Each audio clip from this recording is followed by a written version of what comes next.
Grande BH em Pauta. Os problemas da sua região em debate na Band News FM.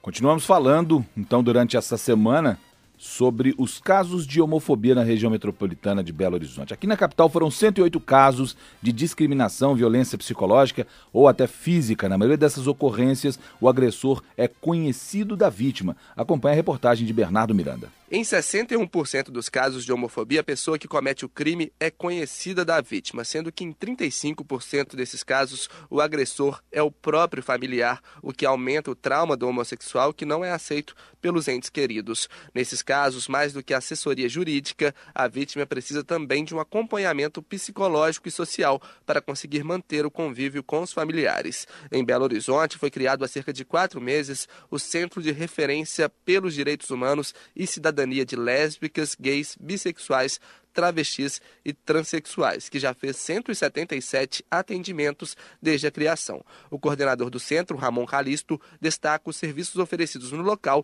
e o trabalho específico com as vítimas de homofobia que sofrem agressão de parentes. Ele vai ter todo o atendimento assertivo na questão. Se for no âmbito psicossocial, a gente vai redirecionar para um atendimento psicológico.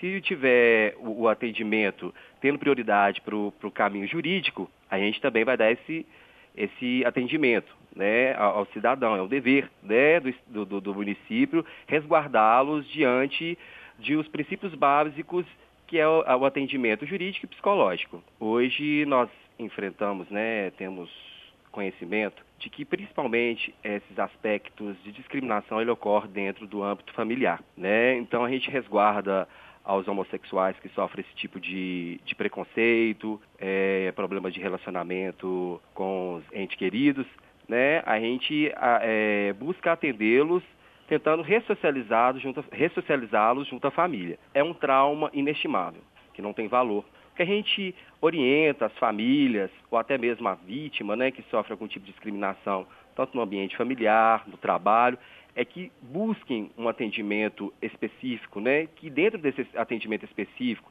igual o Centro de Referência LGBT de Belo Horizonte, ele pode ter uma peculiaridade de um atendimento mais específico dentro de uma área que a gente sabe que a pessoa, às vezes, muitas das vezes, ela deixa de buscar o atendimento pela questão do preconceito à família, no ambiente de trabalho, e da informação, às vezes, desse atendimento que é prestado e que é todo imbuído em prol da recuperação dele, né? Às vezes, muitas das vítimas homossexuais precisam de um amparo psicossocial. Às vezes, não é o amparo psicossocial, é o amparo jurídico, que possa assegurar, né, diante dessas discriminações ocorridas. Ramon Calisto também destaca que há grande dificuldade de conseguir estatísticas de crimes contra homossexuais e que os dados atuais estão subnotificados. Ele explica que o centro está elaborando uma parceria com as forças de segurança para conseguir números que se aproximem mais da realidade. Nós preocupamos, inclusive, para ter esses dados, para a gente dar continuidade a um trabalho assertivo à população que busca o atendimento do Centro de Referência LGBT de Belo Horizonte, e nós atentamos que vamos buscar parcerias, tá, tanto com a Guarda Municipal, também quanto com a Polícia Militar, para que a gente possa estreitar, né, dados que viabilize uma melhor leitura dos crimes que ocorrem dentro do município de Belo Horizonte. Essa parceria ela já está sendo estudada para ser viabilizada o mais breve possível. O Centro de Referência LGBT de Belo Horizonte funciona na Rua Espírito Santo, número 505, no 12º andar. O telefone é o 3277-4128. De Belo Horizonte, Bernardo Miranda. Olha, dando sequência ao nosso Grande BH em Pauta dessa quarta-feira, conversamos agora com o professor da Universidade Federal de Minas Gerais, Luiz Morando, que é especialista em questões de gênero. Professor, bom dia. Bom dia, Luiz Fernando. Professor, nós ouvimos agora nessa entrevista do nosso repórter Bernardo Miranda várias ponderações que são questões que estão sendo levantadas aqui ao longo dessa semana, nessa discussão que a gente está tendo desde o início dessa semana, a questão da homofobia, da violência contra homossexuais, sejam homens, sejam mulheres. E a gente nota que em todos os casos, um ponto que chama muita atenção é a falta de estatísticas confiáveis, né? Há uma subnotificação dessa questão da violência por um lado, e por outro lado há uma notificação, eventualmente há uma notificação errada também, quando crimes comuns podem ser confundidos com crimes homofóbicos pelo simples fato de terem sido cometidos contra homossexuais. Esse tipo de problema dificulta o desenvolvimento de estudos nessa área, esses estudos, inclusive, que é a única base que o governo, por exemplo, tanto estadual quanto municipal e federal podem ter, os governos podem ter, para elaborar políticas públicas. Quer dizer, isso desemboca em políticas públicas falhas, porque nós não temos estatísticas confiáveis? Sim, certamente desemboca em políticas falhas. Uma maneira de tratar a violência contra homossexuais, sejam lésbicas, gays, travestis ou transexuais, seria aprimorar esses mecanismos governamentais de atuar contra aqueles que provocam essa violência. Há uma certa inexperiência, pelo pouco tempo de trabalho nessa área, por parte das organizações governamentais, seja no nível municipal, estadual ou federal. Esse tipo de violência, ele tem se tornado uma atenção mais privilegiada dos órgãos governamentais há pouco tempo, há pouco menos de uma década. E isso acaba afetando, essa pouca experiência acaba afetando essa notificação de melhor qualidade. E, posteriormente, uma atuação mais efetiva nesse ponto. Junto a essa pouca experiência, dado o pouco tempo que é dedicado a isso, há também um pouco entrosamento, uma pouca integração entre os órgãos de segurança, os órgãos de educação e os órgãos de saúde. Para me referir apenas a 3 áreas fundamentais que deveriam prioritariamente interagir de uma maneira mais efetiva para tentar abranger uma ação que seja de maior qualidade contra os agressores a esse público. Evidentemente que isso aí acabaria desembocando num acompanhamento mais efetivo, que pelo que a gente está vendo, hoje não ocorre.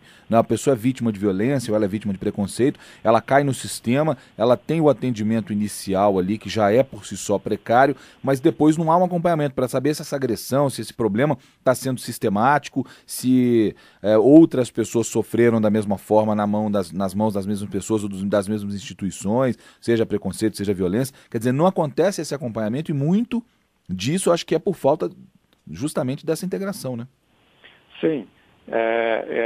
Esse acompanhamento ele precisa ser melhorado, até mesmo para que se tenha uma resposta e uma retroalimentação desse serviço. Esse acompanhamento ele é muito importante, principalmente para tentar evitar essas novas formas de ataque, né, de violência contra homossexuais. Nesse ponto de vista, a educação, o setor da educação seria muito importante. Abrir as escolas e aí também, nesse caso, né, desenvolver uma sensibilização maior das famílias para que as escolas possam se voltar de uma maneira mais efetiva para a educação contra a homofobia, seria fundamental, até mesmo porque já existem dados muito claros de que a escola, por meio do bullying, esse termo aí de origem estrangeira que está se tornando muito comum no nosso contexto social, né? As escolas é um dos pontos de origem de ações de violência psicológica, ou física, ou verbal contra homossexuais.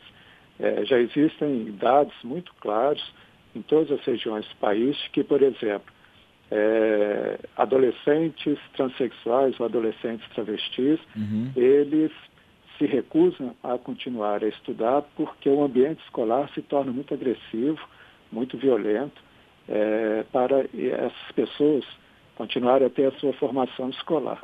E o pior é que a pessoa não encontra apoio nem em casa, né, na maioria das vezes, né? É muito difícil que uma criança, um adolescente que vive em uma família de baixa renda, que tem pouco acesso à informação, encontre esse apoio. Mas não se restringe à família pobre, né? Muitas famílias também, com condição financeira e social melhor, não conseguem aceitar, não aceitam e fazem de tudo para tentar mudar o que a pessoa é. Sim. Então, é nesse sentido que as práticas as medidas voltadas para a educação precisariam se tornar mais abertas, né? Precisaria ter aí mesmo uma sensibilização, tanto dos profissionais de educação, que muitas vezes também não sabem lidar com esse tipo de situação no ambiente escolar, mas também voltar-se para a família, para a orientação familiar. E aí, é claro, talvez, de um lado, seja exigir muito da escola, né? Um dos contra-argumentos aí seria que esse tipo de situação estaria extrapolando a função da escola. Mas, por outro lado, seria necessário haver esse envolvimento, sim. Há um envolvimento, por exemplo, quando se pensa na gravidez indesejada em adolescentes. Né? Não há o envolvimento do familiar, não há o chamamento da família para esse tipo de situação quando a escola se envolve nesse tipo de discussão. Então, também seria necessário o chamamento familiar por parte da escola quando afeta também o aluno com relação à violência homofóbica. Muito bem, olha, nós conversamos com o professor Luiz Morando, que é da Universidade Federal de Minas Gerais, especialista em questões de gênero. Eu até queria estender um pouco mais essa conversa, professor, para a gente falar um pouquinho da questão da inclusão e tudo, mas nosso tempo acabou ficando curto, mas já foi extremamente proveitoso. Nós levantamos questões aqui primordiais e eu quero agradecer ao senhor pela disponibilidade de tempo aí com a Band News FM. Muito obrigado. Tá certo, Luiz Fernando. Obrigado a você.